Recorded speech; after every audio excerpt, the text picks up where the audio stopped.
We're located here at New Geneva, Pennsylvania, a historic pottery site, one that played a very important role in helping develop our country, and especially it started right here in southwestern Pennsylvania. This was a pottery site that produced a variety of stoneware, such as this type of container here, and a variety of bowls and pans made of clay. This is an example of the types of potteryware that was made and processed right here. A lot of the pieces that had broken were brought down to the river's edge and discarded. And I was very interested in this site since the early 60s and would come down here quite often hoping to be able to find a complete pottery vessel, and it dawned on me that we were going to have to dig. So that's what some of my friends and I did. And we dug in the rubble here and was very fortunate in locating some of the pottery pieces that were completely intact. And I thought, gee whiz, this is really a shame that all this educational material was going to waste. It was just lying here on a riverbank, no one using it. And I thought this would be something that surely would interest students in a classroom. So I took a variety of materials from here, and especially one of the objects like this. It's called a clay standoff. This clay standoff really got my attention because it contained not only the finger impressions, but the actual fingerprints of these early pottery workers from the early 1800s. And even further, even to further my interest, I noticed that many of the fingerprints were made by children. They had to have been made by children because they were so small. And as a young boy, when I was growing up, I could remember my parents talking about children working in the coal mines back in 1876. And I thought, gee whiz, here's a situation where children were not only working in coal mines, but they were working here in a pottery factory. So then I've had the pleasure of working with approximately about 600 students down at Carmichael's Elementary here at Carmichael's, Pennsylvania, which is very close here. And Jerome Bartley and Mrs. Joy Volpe wrote a grant and submitted it to the Department of Education in Harrisburg, Pennsylvania, and was very fortunate in being awarded this grant. And it was a grant to bring a hands-on science program to their school, first grant that they had ever been presented with. And I thought this was really great.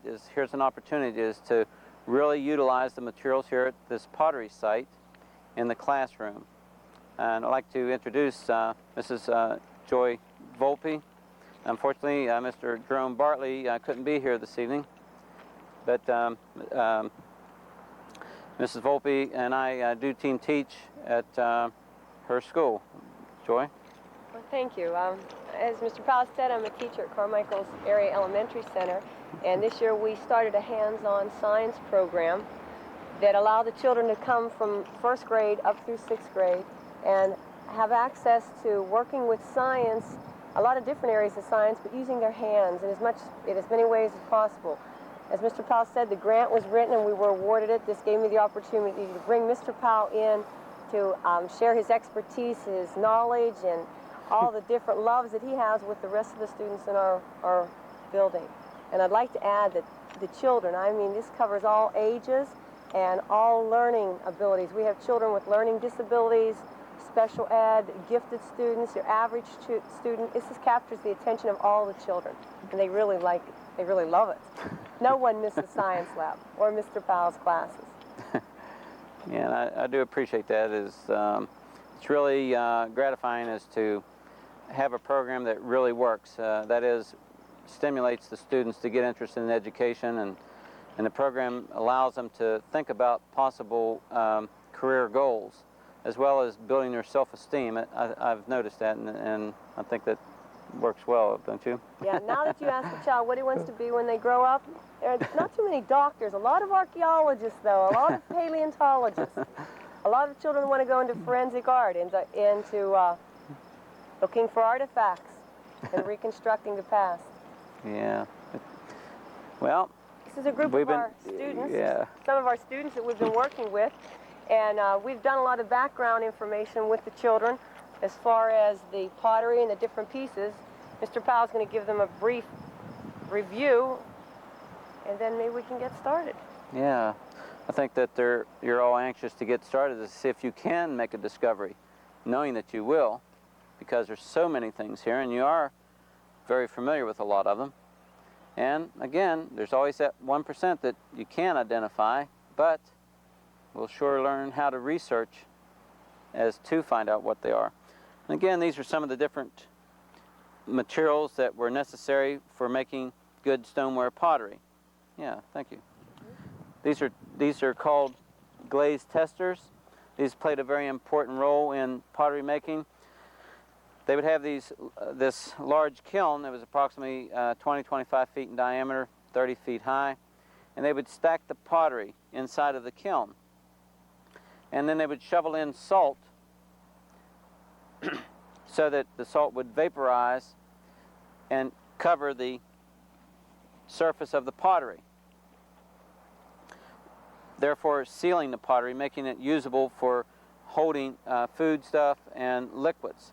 Because if you don't glaze or have some kind of a sealer on the freshly made pottery pieces, it will leach out, it will leak out, and therefore not serve any purpose at all.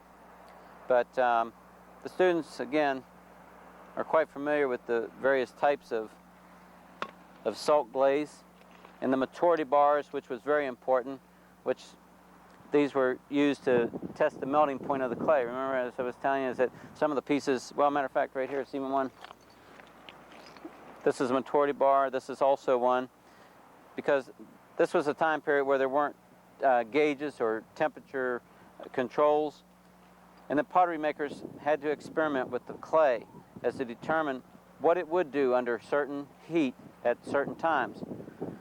And that's what they would do, is to conduct tests. And these are the maturity bars.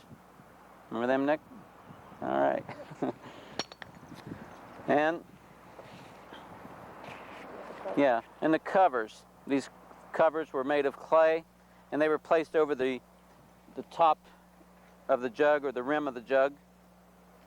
And most of the jug-type containers have 3 scars on the shoulder part of the vessel. And that has resulted from the use of a stacking ring, and this was the process in which it was used, was that they would take a stacking ring and place it on the top of the jug, like so. And then they would take another jug and place it on the top of that inside of the pottery kiln, and they would do this until the kiln was completely filled with the pottery that had been made. Probably, maybe it took them 2 weeks to make this much pottery. And again, if they weren't paying attention to the glaze testers, it could be total destruction for the pottery. It could be just all melted, because they built a fire in the bottom of the kiln that would produce the heat to bake the clay and vaporize the salt that was shoveled into the floor of the kiln. So I guess we're all anxious to get ready, right? Okay, well, this is what we'd like for you to do, is to look at the site here and see what you can discover. And remember, unfortunately, this site's going to be underwater in about a year because of the new flood control that's been built in this area. So this is an opportunity not only to make a discovery, but to keep that discovery. This could be used for your future school projects, future reports, and it's something that you'll be able to share with someone else sometime. You ready? All right. You may go and see what you have. And if you have any questions, feel free to come over and we'll see if we can identify it. Just the same way as we do in the classroom. Okay. Yeah. I think I'll look too. Yeah, you were finding that there. You see here? Look here, honey. See how that fits on here? Like this here. Look here. This here just fits on here. And then whenever they took this off, You see that? When they pulled this stacking ring off, it left that scar on there. Isn't that neat? Isn't that neat, just by just looking at and studying these type of pieces, that you can really determine a lot as to how these pieces were really used and made. Isn't that neat? All right. Yeah, that's one of the, yeah, all right. See the scar? That's what I was saying. This is something that is going to be gone forever. And I'm going to try to come down here sometime. We'll get your dad, because I know he can dig really good, I'll bet. So, and we'll be able to really try and locate some of the pieces that are deeply buried here. Because again, this is going to be lost unless you're a scuba diver. And it can be very expensive in getting involved in scuba diving, but that's good, and I would keep that. This is how much I This found. too. All right. And a variety too. You didn't pick up 3 of the same thing. That's great. Yeah, this is one of the fire bricks. This is one of the fire bricks. Yeah, this is the seal of the company that was over at Waynesburg, Pennsylvania. All right. All right. Did you see the scar on the jug, on the top of the jug? What was that object that was fit on the top of here? What kind of ring? Yeah, a collar, stacking ring. Yeah, you can take it. Do you want to keep it? Yeah, you can. You can keep it. For sure. These are all yours to keep. Yeah. This is the bottom of the jug. You notice, see how it's circular? See how circular the pattern is here? You can actually see some of the finger imprints as they worked the clay and left the fingerprints actually on there. And this is the bottom of the jug. And that's what you're looking at here. Some of these are highly glazed, salt glazed. Nick, what do you have? I found words written in the stone. Words written in stone. Yes. This is from the block or the brick company that was once over at Waynesburg, Pennsylvania. Yes. That's what we do, is that we try to find these different pieces with markings on them so that we can maybe identify some of the businesses that may have been here. Maybe we'll be able to identify some that no one even knew about, just from a little piece of clay with an initial or a name on it. Yeah. This is, look here, Nick. Remember this? This is the rim. This is the rim. This is the shoulder, and the body wall, and the base. And then the strap handle. Remember the ones that came off from the rim to the shoulder? Yeah. Remember those? Are those the older ones or the later ones? They were the later ones. Okay. I get one of those. I have that part, the handle, in my box down there with Terry. Oh, you do? Okay. Okay. Great. That's great. Does it like have a lid on it? Oh, okay. This is what's called a wax sealer. You notice this inner rim? Okay, this is the wax sealer. And did you ever see anyone make jelly at home and they would pour wax over the top of the jelly to seal it?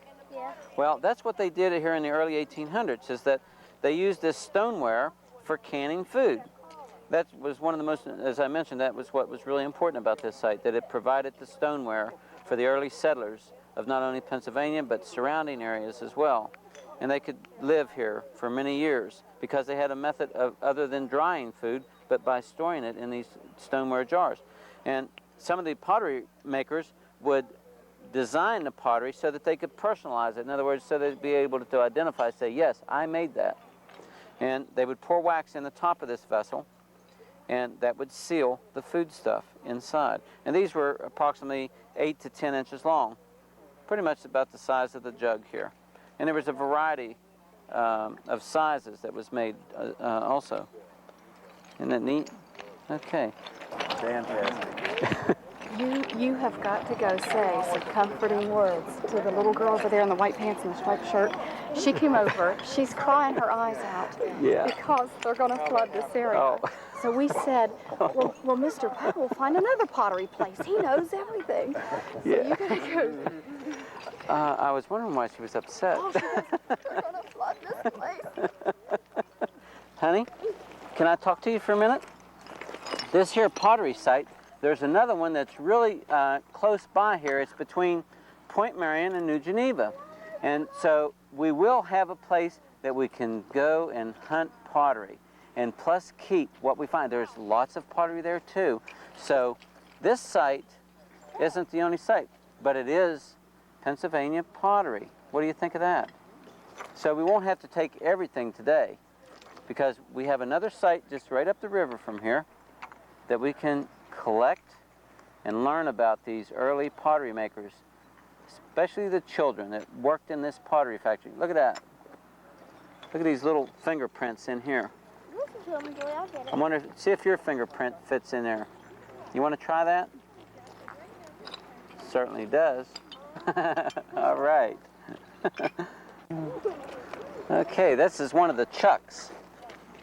This here was circular, and it had a bottom in it, and they would put these on the wheel. And when they were making the pottery, they put this on the wheel, and then they would take it off, the pottery, and this object here called a, do you remember the name of this? A chuck? Chuck? Yeah, called a chuck. I just wonder if it's called a chuck because of the person who maybe invented this. Maybe his name was Chuck. That's something we can look into, couldn't we? But anyhow, they would have this pottery vessel on here, and they would, that had just been freshly made. They would set the chuck and a pottery vessel on a table, and they'd let it sit there until it dried, air dried. Then they would take a tool and scrape the excess clay that was attached to the vessel.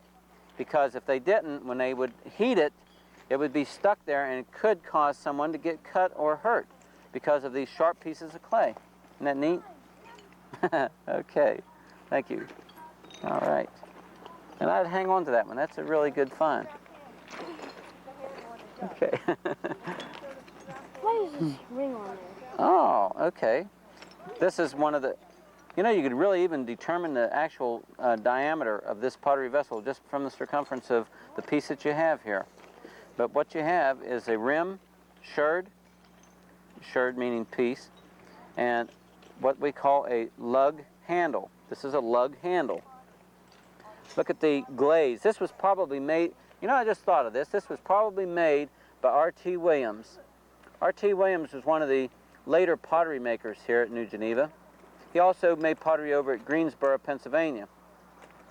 And Nick, you want to listen to this story? Because I'd like for you to remember this, because I don't know if you were in class that day or not. But anyhow, R.T. Williams mysteriously disappeared. He went to Pittsburgh on a barge filled with pottery. And the story was that R.T. Williams had fallen overboard and drowned.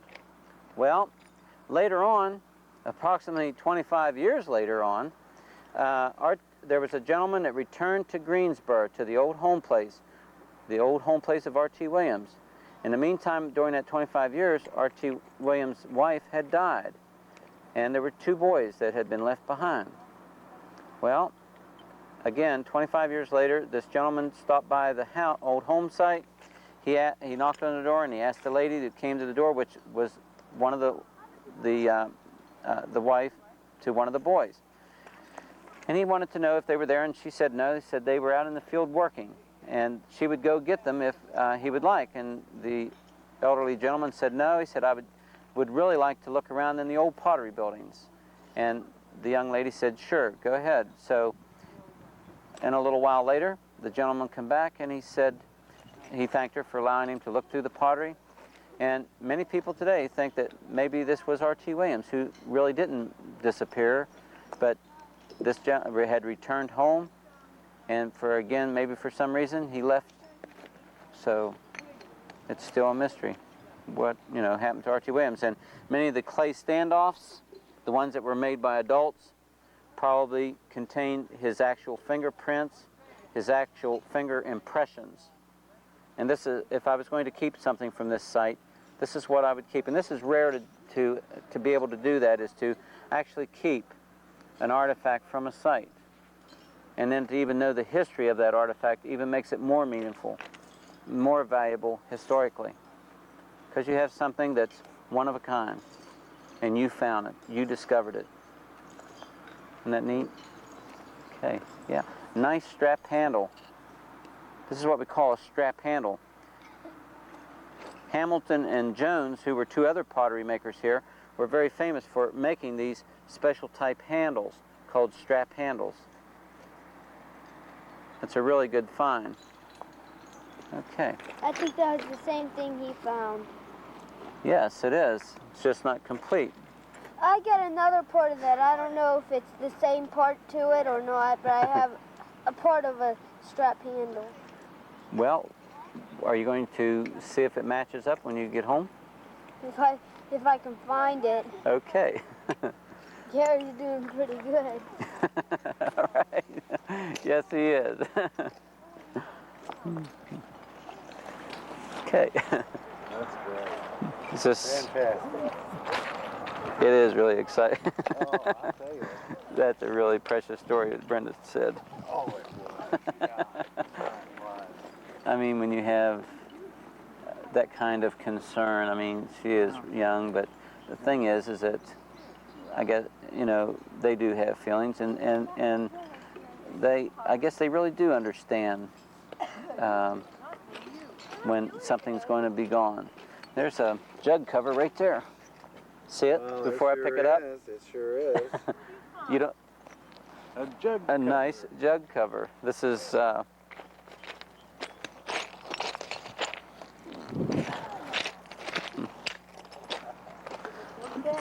this was it has the imprint of the rim of the jug, and these were placed out here. And sometimes you can identify them just from the top because of the finger impressions. Oh, yeah. And That's great. that's yours. I'd like for you to have that. Oh, well, thank you. I'll put that in the museum as soon as I get. You know, You were there when I should have let you pick it up instead of me picking it up.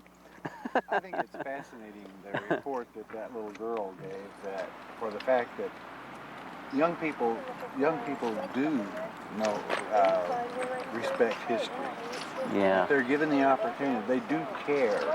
Yeah. That artifacts are going to be, well, in this case, Lost. Gone forever.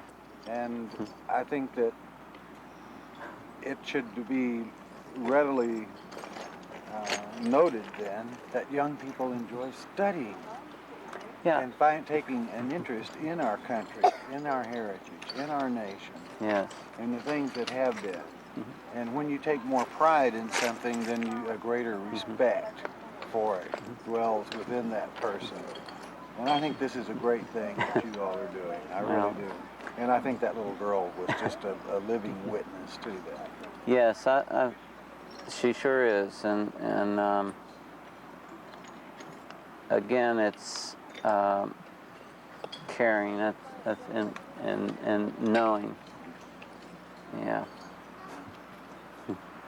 Yeah, it's really gratifying when you have. I mean, right here, who would? I mean, she is testimony to being interested and really being concerned. I mean, almost tears, Yes. concerned. Yeah. And we have. I mean, how many children could get excited over broken pieces of pottery? That's right. Yes.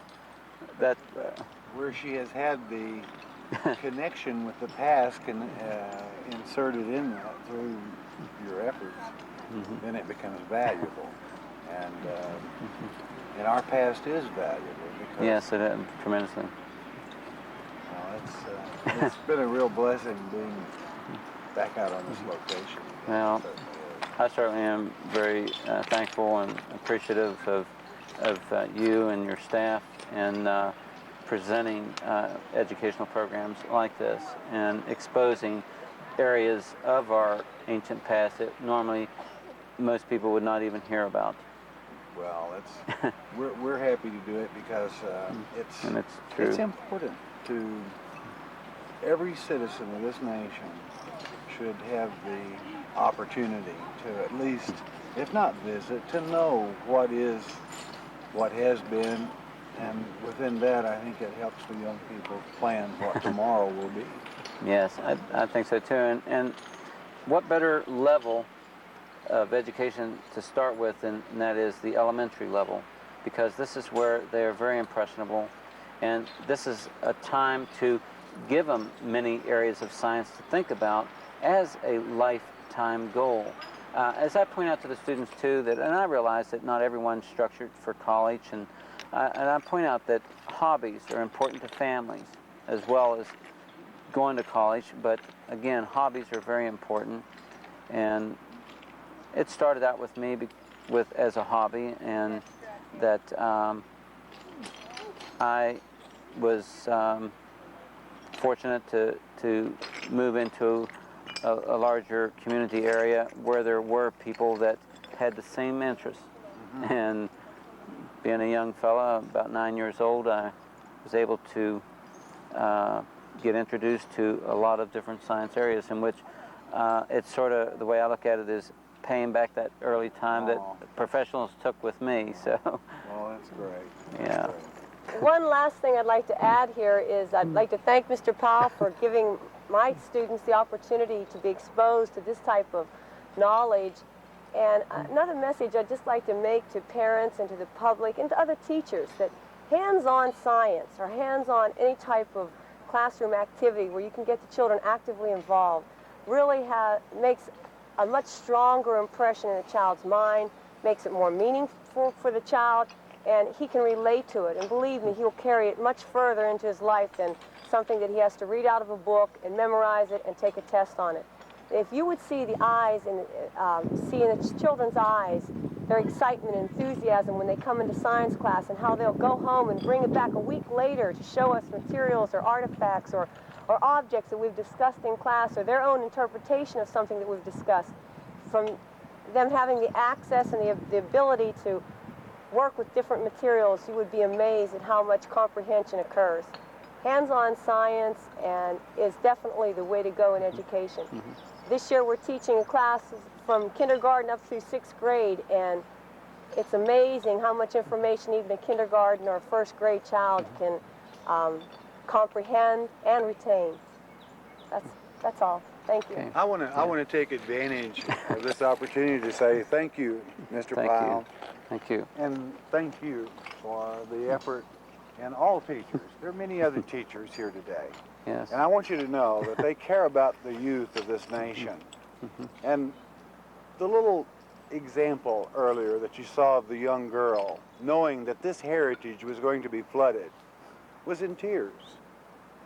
If you teach a child to respect his heritage, then he will be a respected citizen. And really, what does it take? We're on a pile of broken pottery. Yeah. And they have learned a great deal. Their heritage is important. So I want to thank the young people that have been here this afternoon and that have been with us and that have hunted. You're precious, and it's so good to have been with you, really. Yeah. So there you have it, in Pennsylvania, a small town doing a major, big job in educating our youth. And you know what? You were there.